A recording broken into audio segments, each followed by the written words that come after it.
Tere! Täna räägime siis kultuuri ühest väga olulisest osast, milleks on mõtlemiskultuur. Mõtlemine on teatavasti üks meie põhilisi psüühilisi funktsioone, emotsioonide, intuitsiooni, meelelise taju, kujutlemise ja vaistu kõrval. Ja kui me vaatleme ühiskonnas olevaid erinevaid elanikkonnakihte, siis me räägime siin tavaliselt loomingulisest intelligentsist ja me räägime ka intellektuaalsest eliidist. Intellektuaalne eliit peaks olema siis selline mõttekultuuri tipp, mis annab ette selle mõõdu, selle eeskuju ja näitab neid võimalusi, mida mõtlemine võimaldab. Nüüd võiks öelda, et täna me elame põhiliselt väitlus- ja vaidluskultuuris. Mis on väitlus? Väitlus on selline mõttevahetus, kus me kaitseme omaenda seisukohta, mis algusest lõpuni jääb selleks kõige õigemaks ja mis võib loomulikult väitluse käigus süveneda. Me võime sealt aibata uusi külgi oma veendumustes. Aga me ei võta praktiliselt mitte midagi üle oponendilt. Seal ei teki mingit sünteesi. Mis asi on vaidlus? Öeldakse, et vaidluses selgub tõde. Ja see lausung tahab öelda, et vaidluses, mis on ka mõttevahetus, me jõuame teatud ühisosani. Ükskõik kui suur või väike ta oleks, teatud konsensuseni, ja ma ei mõtle siin kompromissi, vaid just nimelt konsensust. Nii et seal on juba esimene koostöövili ilmnenud. Nüüd mõlemad, nii väitlus ehk siis dispuut ja vaidlus ehk diskussioon. Eesti keeles ma pakun välja need vasted. Mõlemad tegelikult toimivad eeskätt juba teadaolevas. Nad on ratsionaalloogilised, analüütilised ja paremal juhul nad lihtsalt sõnastavad ümber või tõstavad ümber selles mõtlemise struktuuris juba teadaolevaid osiseid. Seal ei toimu erilist loogust.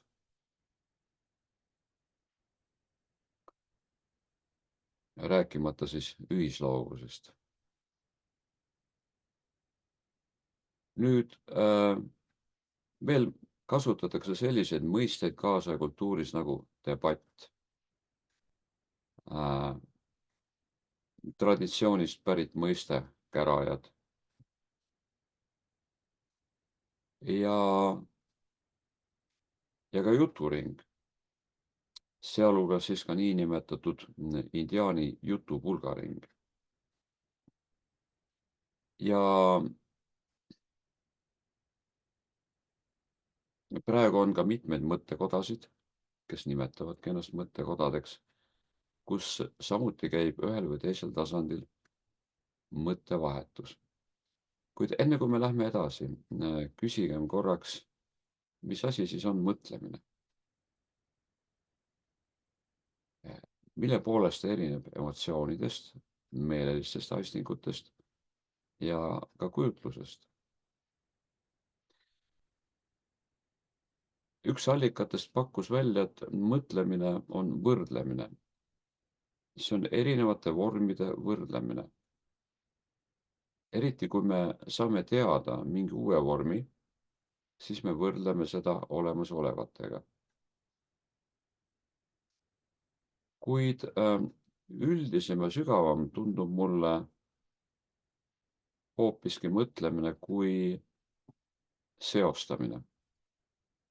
Mõtlemine seostab vorme vormide maailmas, sest me elame vormide maailmas, me ei ela tühjuses, me ei ela puhtas teadvuses, vaid oma igapäevast elu me elame nii-öelda meeleärituste maailmas, mis siis filtreeritakse läbi meie mõttevormide ja mis sünnitavad meis teatud emotsioone.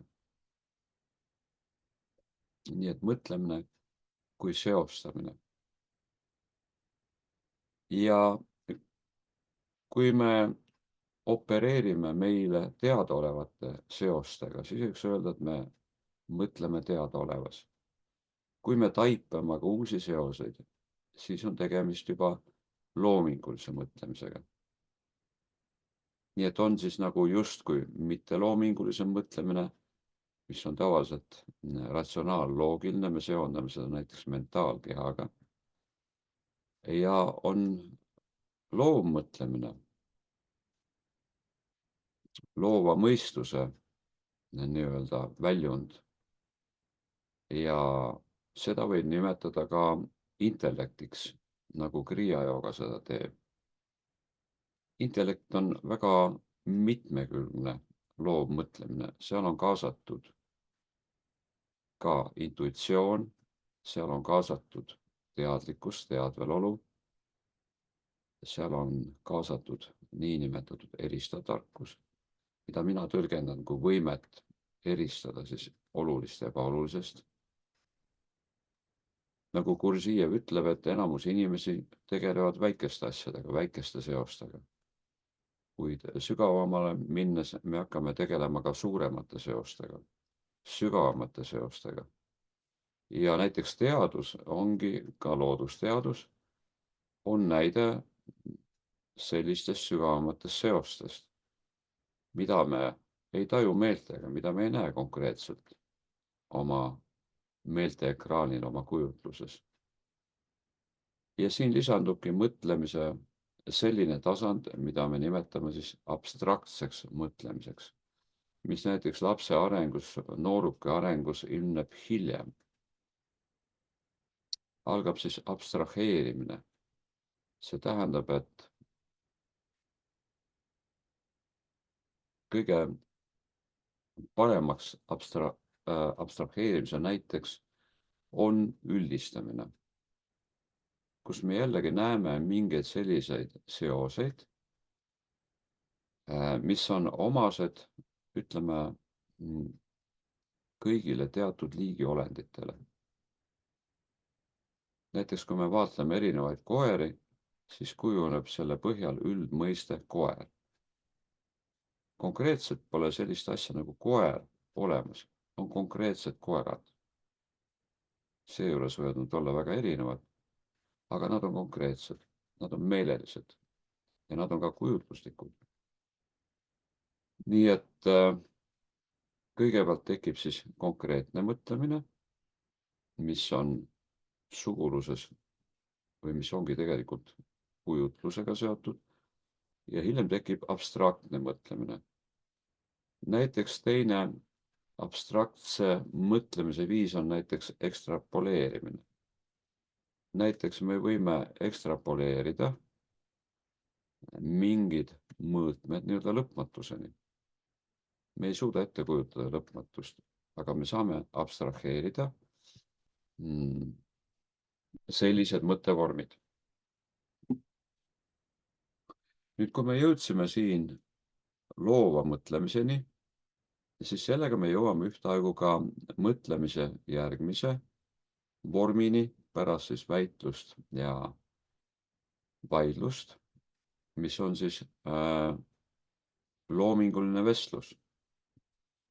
Just niimoodi ma tõlgiks siis ära sõna dialoog. Dialoog võib olla ka polüloog, sest ta võib olla ka mitmete inimeste vahel, mitte ainult kahe inimese vahel. Ja loomingulisel vestlusel Selleks, et seda läbi viia, seal on mõned eeldused. Kaks kõige nii-öelda lihtsamat eeldust on esiteks piisav enesereflektsioon. See tähendab, et me ei projitseeri mõttevahetuse käigus tekkivaid emotsioone teistele, vaid me tunnetame neid me näeme neid meie endi omadena ja emotsioonid ei ole üldsegi vastunäidustatud. Emotsioonid on kõige energiarikkam psüühiline reaktsioon ja kui nad kaasuvad loova mõtlemisega, seda vaimustavam see mõtlemine on. Ja teiseks keskendumine, keskendumisvõime. Kui me võtame mingi teema,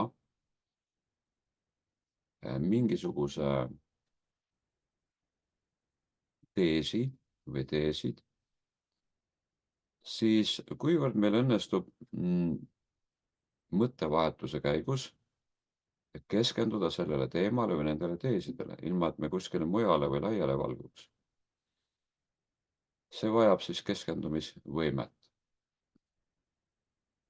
Teine asi või isegi kolmas, mida võiks siia lisanduda, on see, et me oleme võimelised väljenduma lühidalt ja kontsentreeritult. Et kui me teeme näiteks juturingi, siis on soovitav, enne kui me hakkame ennast väljendama, mõelda selle üle, mida me tahame õigupoolest öelda.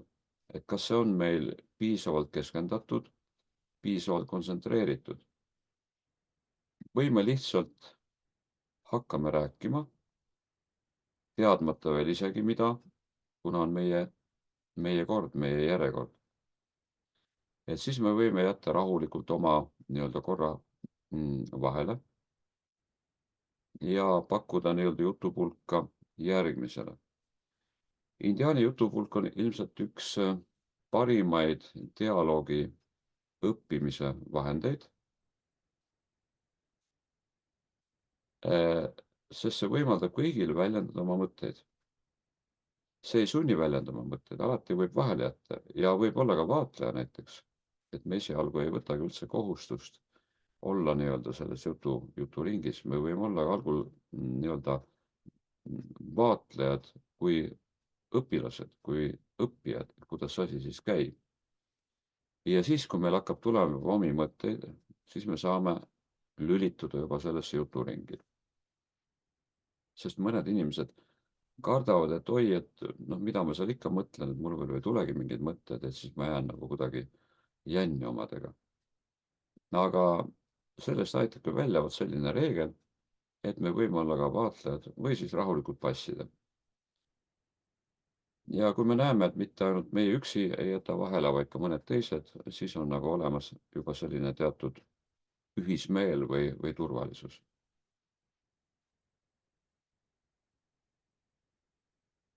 Nüüd on ka mõningad lisaeeldused, mis on võib-olla natukene keerulisemad. Ja üheks neist on loomingulisus. Me ei pruugi kohe mõttevahetuses saada nii-öelda loomingulisele järjele. Mõtted lihtsalt ei tule. Kuid kuskilt peale, kui see asi läheb hoogu, kui dialoogiring läheb hoogu, siis see võib kaasa aidata ka sellele, et ka meis hakkab tekkima seoseid ja tahet ning julgust neid väljendada. Asi on selles, et mis tahes seosed, mis tahes mõtted ei ole absoluutsed tõed. Need on lihtsalt selle hetke minu tõde. Ja see on kõigi puhul niimoodi. Ükskõik kui sügavalt või kui targalt või pealispindselt keegi siis parajasti midagi väljendab. Selles mõttes kõik on suhteline. Kuid see ei tähenda, et ei ole olemas subjektiivsemat ja objektiivsemat tõde. Ja sellises vestlusringis meil ongi võimalus jõuda järjest objektiivsema järjest konsensuslikuma tõeni.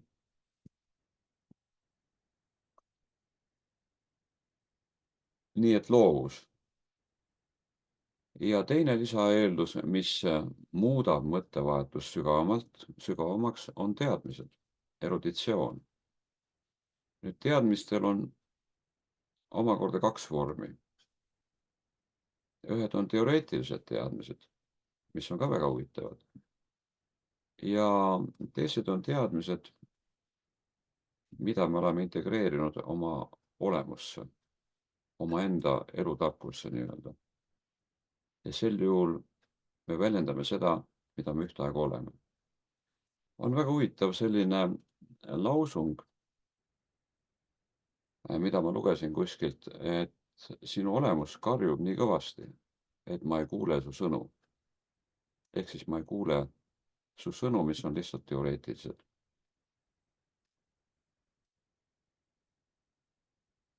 Need on kaks loomulikku arenguastet, me liigumegi teadasaamiselt nende teadmiste taipamiseni. Ja kui me neid taipame, siis nad saavad meie sisemiseks tarkuseks, nad saavad integreeritud meie olemisse ja olemusse. Nüüd loovuse kõrgem vorm on ühine loovus ja just see ilmneb siis selles nii-öelda kolmandas mõttevahetuse vormis ehk loomingulises vestluses. Nüüd, kui see ühisloovus saab nii-öelda hoo sisse, siis ilmneb uus kvaliteet, mida me nimetame sünergiaks. See tähendab, meie mõtete summa ei ole mitte nii-öelda lineaarne, 1 + 1 ei ole enam 2, vaid see võib olla 3, 4, 5, 6, 10 ja nii edasi.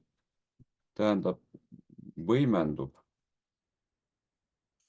mõttevahetuses osalejate taiplikkus ja seekaudu ka ühine taiplikkus.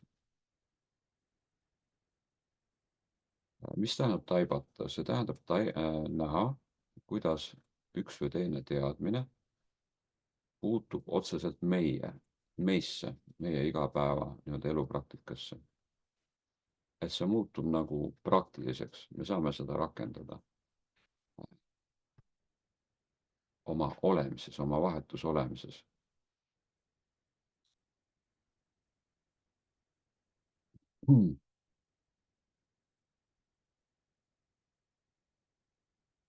Nüüd üks sellise loova mõtlemise või ka ühismõtlemise kõrgem vorm omakorda on nii-öelda kanalisse minek, kus me otsekui hakkame kanaldama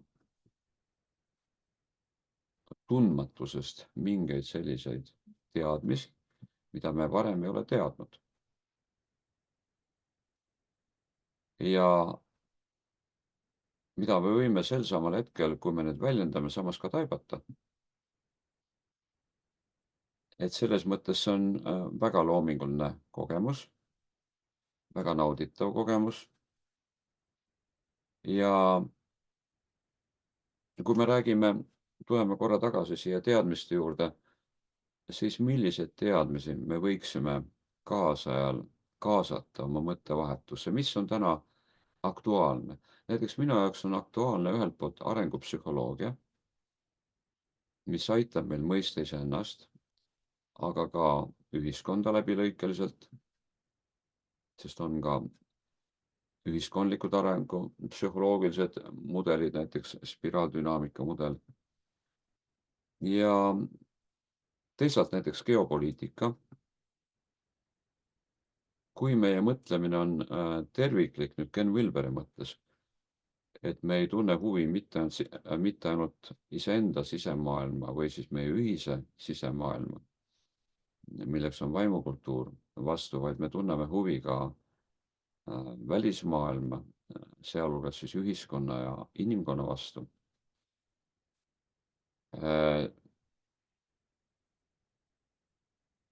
Siis selles mõttes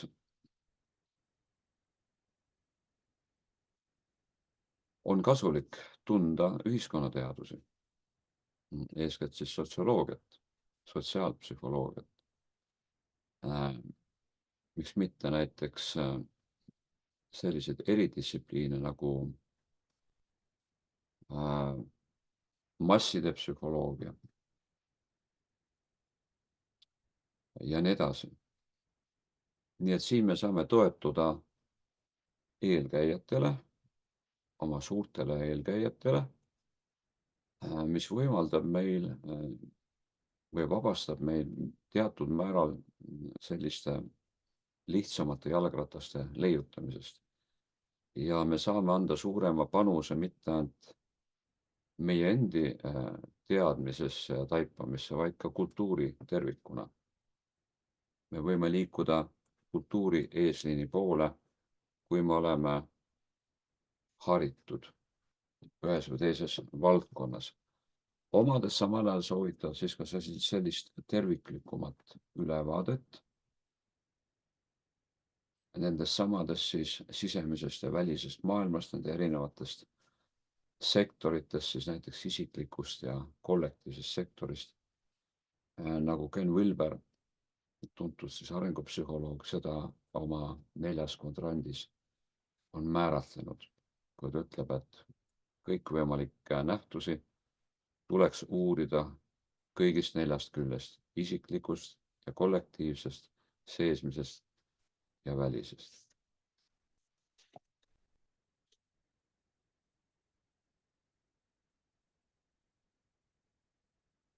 Nüüd edasi.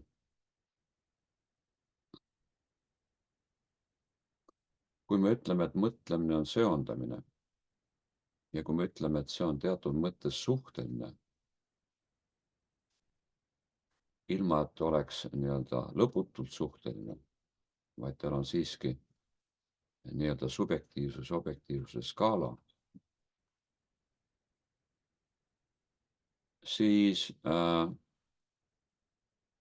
me võime tuua siia sisse sellise mõiste nagu samastumine oma erinevate psüühiliste funktsioonidega, sealhulgas samastumine oma mõtlemisega.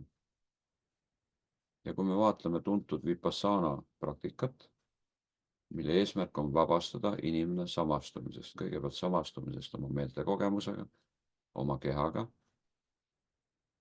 aistingutega, ka kehaaistingutega, teiseks samastumisest oma emotsioonidega ja kolmandaks samastumisest oma mõtetega.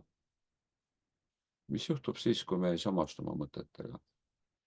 Kui me taipame, et see, mida me hetkel väljendame, on lihtsalt hüpotees. See on meie antud hetke nii-öelda parim seos, mida me oskame esile tuua. See ei ole lõplik tõde. See on mingisugune tõe vahevorm. Ja kui me ei samastu meie poolt väljendatava tõega kui millegi absoluutsega, siis see võimaldab dialoogis, ühises dialoogis areneda ühisel tõel. Me võime olla loomingulises vestluses, näiteks tunni või poolteist, ja selle aja jooksul taibata väga palju uut, mida me ilma selleta võib-olla oleks taibanud mitmete nädalate, kuude või isegi aastatega. Et selles mõttes dialoog on loova mõtlemise omamoodi turbovahend, selline mega või supervahend. Ja samas rõhutan, on see ka ühtlasi väga nauditav. Ta on nauditav ka selles mõttes, et ta ühendab inimesi. Kui me jõuame sellesse protsessi, kus mõte sünnitab mõtet, me jõuame niinimetatud puhtasse mõtlemisse. Me lihtsalt unustame kõik muu endast. Me unustame oma ego, oma probleemid, oma samastumise emotsioonidega ja nii edasi. Ja me lihtsalt nagu lendame selles ühtses või ühises mõtlemise ja teadvuse väljas. Sellist välja on nimetatud ka noosfääriks. Sõnast knows, mis tähendab siis teadmist. teadmist ka suure tähega, sügavamat teadmist. Ja siin võikski tuua sisse 3 teadmise tasandit, millest kõige pealispindsem on siis nii-öelda teadaolev ratsionaalloogiline teadmine, ka süsteemne teadmine ratsionaalloogikas, valmis süsteemid. Teiseks on transratsionaalne tasand, mis on siis arhetüüpne teadmine, mis väljendub erinevates kujundites, mütologeemides, mida me kohtame siis võlu muinasjuttudes, müütides, unenägudes, müstilistes kogemustes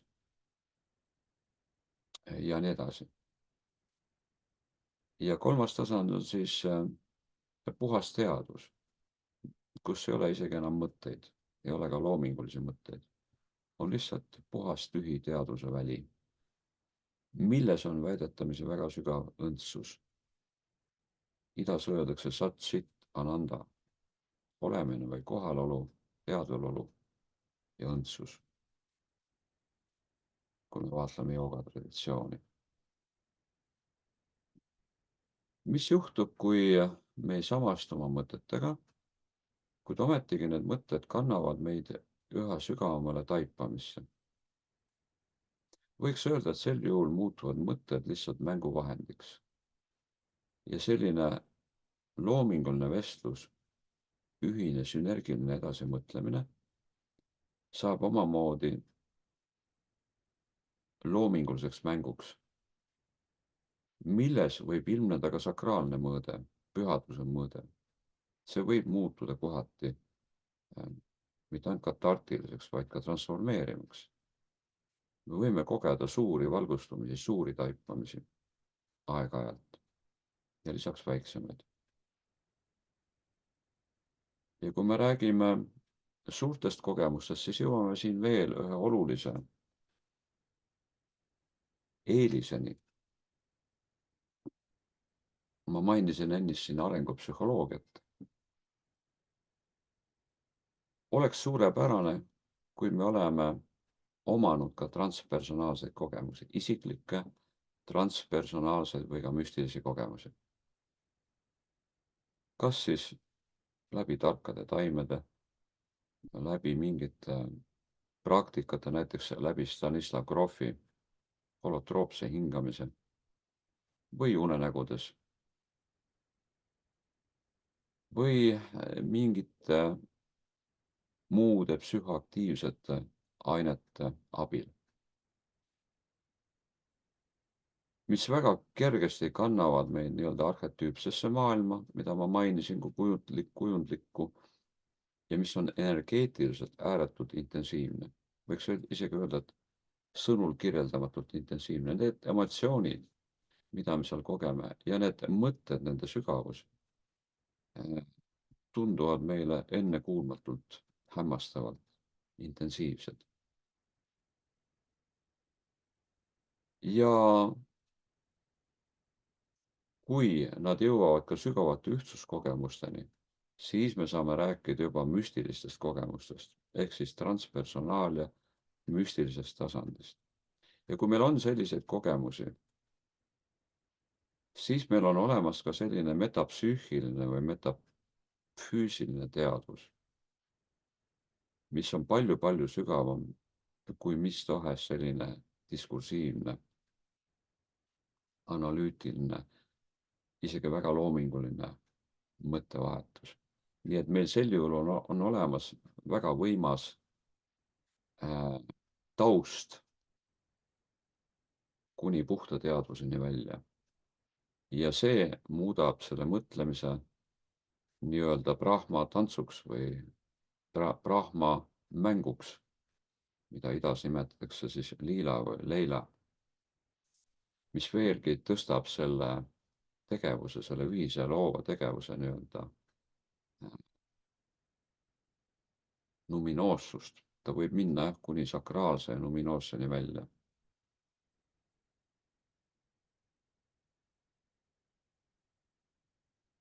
Nüüd, kui ma enne mainisin siin loova mõtlemise puhul kanalisse minekut, kus me saame aru, et see, mida inimene vahendab, ei ole enam tema enda välja mõeldud, vaid see tuleb otse kuskilt kõrgemalt või sügavamalt. Ja see on see mõtteviis, mida me omastame tavaliselt siis geeniustele, prohvetitele, sellistele sügavatele meediumidele ja nii edasi.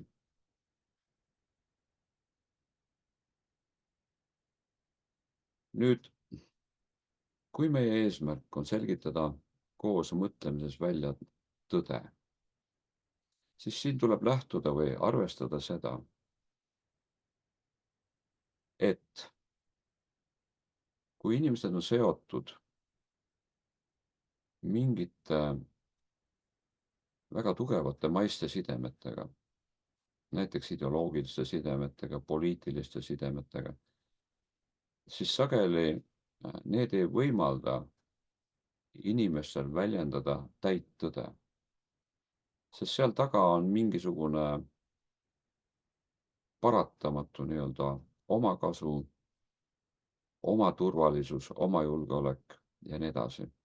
Ja sageli me võib-olla oleme selles naiivsed, et me kutsume näiteks poliitikuid välja ausale, kas või siis väitlusele või vaidlusele, arvestamata, et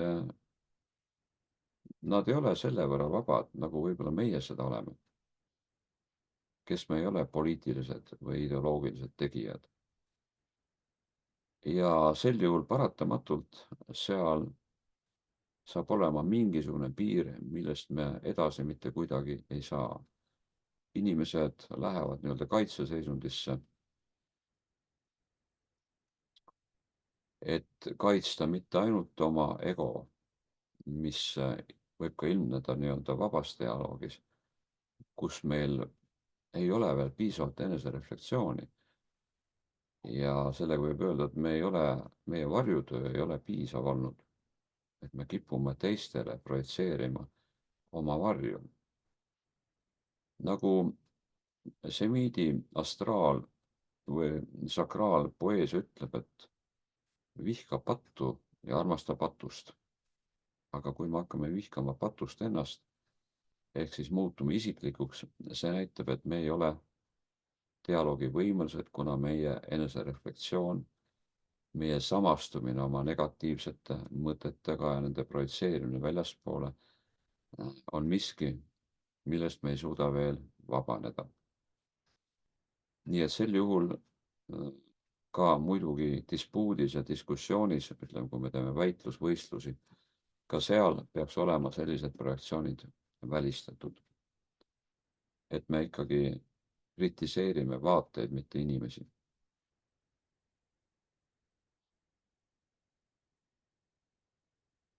Aga kui me oleme tulnud kokku sellises vabas õhkkonnas, kus meil ei ole selliseid sidemeid, siis tõepoolest, nagu ma ütlesin, me võime lühikese ajaga minna väga sügavale.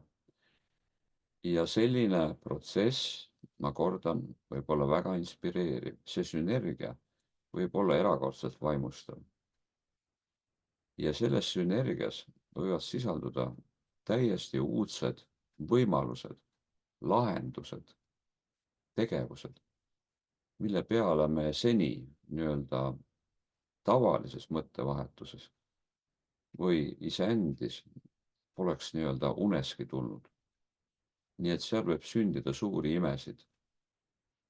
Ja kui me saavutame sellise teadvuse seisundi, seda enam, kui see on ühine teadvuse seisund, siis sellega võivad kaasuda ka tähelepanuväärsed sünkroonsused. Tähendab, tegelikkus hakkab nagu sättima ennast selle välja järele, mis on läinud nii sügavale ja nii intensiivseks, et hakkab toimuma mingisugune kollektiivne maagia. Nagu see toimub näiteks vaimsete vennaskondade, selliste eetiliste ordude ja muu sellise puhul. ja seal lisandub veel terve rida lisaväärtusi ehk siis omamoodi imesid. Ja tõesti selline dialoogiline mõtlemine võib inimesi sügavalt sidestada ehk ühendada.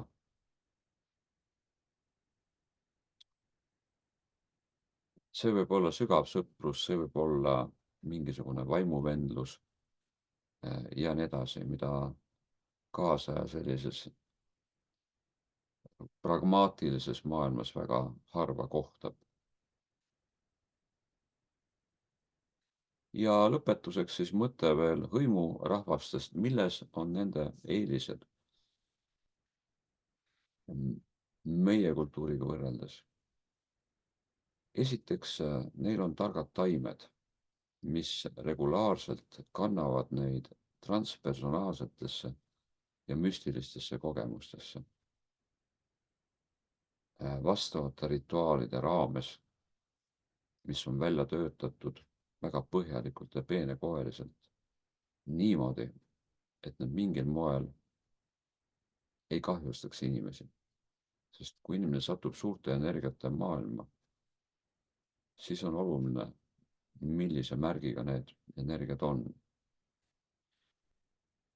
Ja teiseks, võib-olla see aitas neil ka edendada intellekti, ehk siis just nimelt seda loomingulist vestlust siis indiaani jutupulga ringi vormis. Nii et see lõi ka omamoodi intellektuaalse eliidi.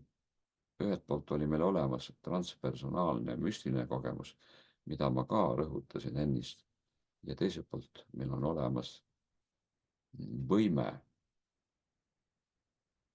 piiramatuks intellektuaalseks loominguks, intellektuaalseks ühisloominguks. Nii et on, mille poole täna püüelda ja me näeme, et kaasaja mõtlemise ka filosoofia eesliin just selles suunas täna liigubki. Aga meie võime samuti, olles nüüd tutvunud minu poolt antud nägemusega, seda kohandades, seda vajadusel täiustades, parandades ja muutes, võime alustada regulaarsete mõtteringidega, et saada see koosmõtlemise kogemus, see sünergiline kogemus ja kõik sellest tulenevad hüved. Sellega ma tänan siis tähelepanu eest ja kohtumiseni mõnes järgmises videos.